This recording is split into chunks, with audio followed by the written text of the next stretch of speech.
اعوذ باللہ من الشیطان الرجیم بسم اللہ الرحمن الرحیم۔ جنت ایسا مقام نہیں کہ انسان چند روزہ آزمائشوں کے عوض اس کی دائمی نعمتوں اور خوش بختیوں سے جن کا تصور بھی نہیں کیا جا سکتا صرف نظر کرے، نہ ہی جہنم کوئی ایسی گھڑی دو گھڑی کی تکلیف برداشت کرنے کی جگہ ہے کہ فنا ہونے کو پسند کرے اور اس عارضی چند روزہ زندگی کے کھیل تماشے کی خاطر ابدی حسرتوں اور المناک مصائب و آلام کا انتخاب کرے۔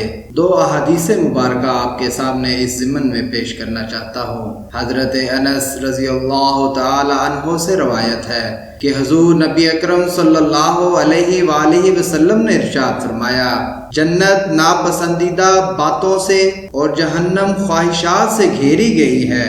اس حدیث مبارکہ کی مزید تشریح حضرت ابو ہریرہ رضی اللہ تعالی عنہ کی اس روایت سے ہوتی ہے جس میں حضور نبی اکرم صلی اللہ علیہ وآلہ وسلم نے ارشاد فرمایا، اللہ تعالیٰ نے جہنم میں آگ کو پیدا فرمایا تو جبریل علیہ السلام کو حکم دیا کہ جا کر اسے دیکھو۔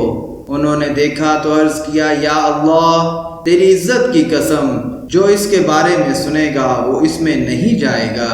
تو اللہ تعالیٰ نے اسے خواہشات کے ساتھ ڈھانپ دیا، پھر فرمایا اب جا کر دیکھو۔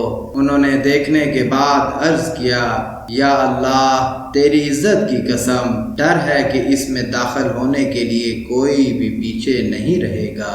پھر اللہ تعالیٰ نے جنت کو پیدا فرمایا تو حضرت جبریل علیہ السلام سے فرمایا، جا کر اسے دیکھو۔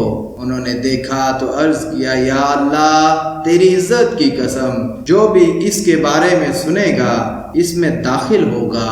تو اللہ تعالیٰ نے اسے ناپسندیدہ امور سے چھپا دیا، پھر فرمایا جا کر اسے دیکھو۔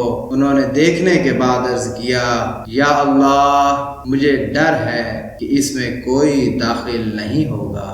اللہ تعالیٰ صراط مستقیم پر چلنے کی توفیق عطا فرمائے، آمین ثم آمین۔